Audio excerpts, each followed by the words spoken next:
Dari target 60 judul yang pengen gue baca di tahun ini, ternyata per hari gue rekaman ya, di tanggal 22 Desember, itu gue udah baca sekian judul buku. Ditambah 4 judul buku yang belum ada datanya di Goodreads. Jadi 98 ditambah 4 ada 102 judul yang berhasil gue tamatin di 2022. Yeay!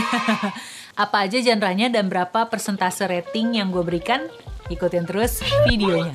Hey fellas, welcome back to my YouTube channel. My name is Saya. Kita langsung masuk aja ya ke breakdown statistiknya. Jadi dari 102 judul yang gue baca itu terbagi menjadi 58 judul buku dan 44 judul komik atau manga. Dan dari 58 judul buku itu ada 3 yang merupakan terbitan tahun ini dan 2 yang terbitan tahun sebelumnya yang gue baca ulang. Berarti gue cuma baca 53 judul baru. Sekarang kita lihat statistik berdasarkan genre-nya ya.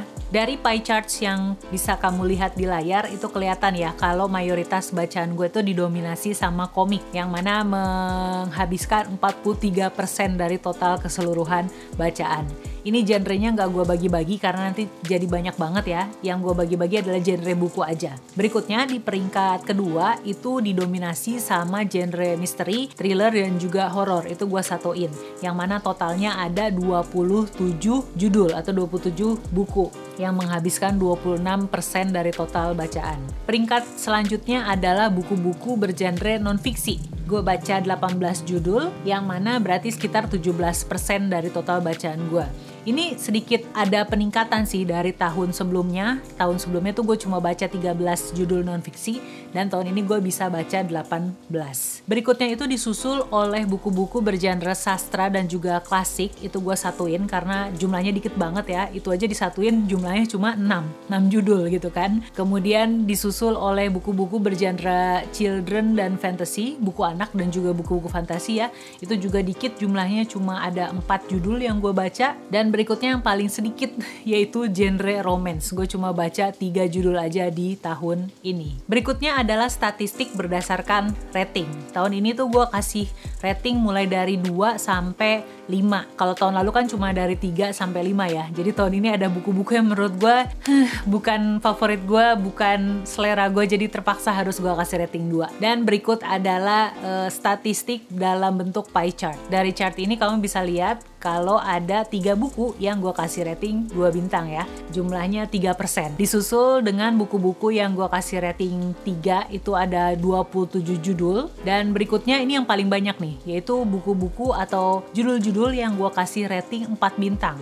Jumlahnya ada 60 judul yang mana sekitar 60% dari bacaan gue tuh berarti gue kasih rating 4. Disusul dengan buku-buku yang gue kasih rating 5. Ya itu jumlahnya ada 9 judul. Jadi tahun ini tuh ada buku-buku yang menurut gue bagus tapi belum bisa gue kasih rating 5 bintang. Seperti biasa, detail judul-judul apa aja yang gue kasih rating 5 dan juga judul-judul lain yang menurut gue recommended dan harus banget dibaca meskipun ratingnya bukan 5, itu nanti akan gue sampaikan dalam video Kanaya Book Awards yang akan tayang tahun depan. Jadi jangan lupa nyalain lonceng notifikasinya biar gak ketinggalan. Tahun ini gue cuma nge-track 2 kategori itu aja berdasarkan genre sama berdasarkan rating karena beneran gak sempet nginput data-data lainnya gitu ya, seperti penulisnya, terus juga asal bukunya apakah gue beli, gue minjem atau dari hasil kerjasama gitu. Beneran gak sempet, ini aja gue nginput datanya ke Goodreads tuh H-1 sebelum rekaman video ini.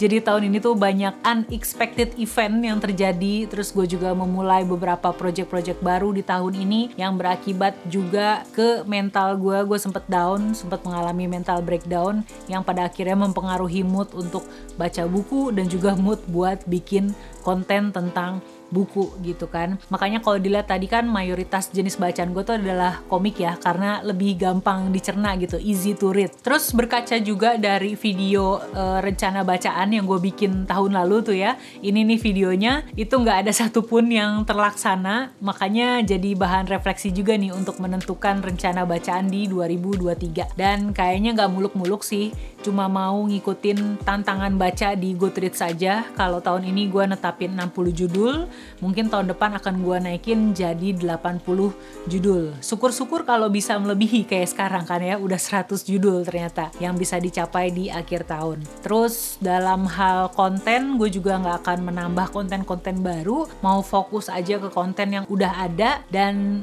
kalau bisa diperbaiki supaya kamu yang nonton juga jadi lebih enjoy, lebih nikmatin, dan tentunya lebih mendapatkan value dari konten-konten yang gue bikin. Gimana dengan rekap bacaanmu di tahun 2022?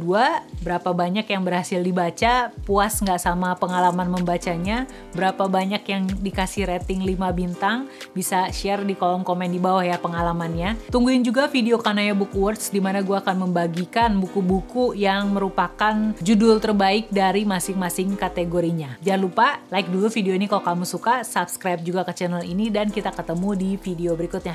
See ya!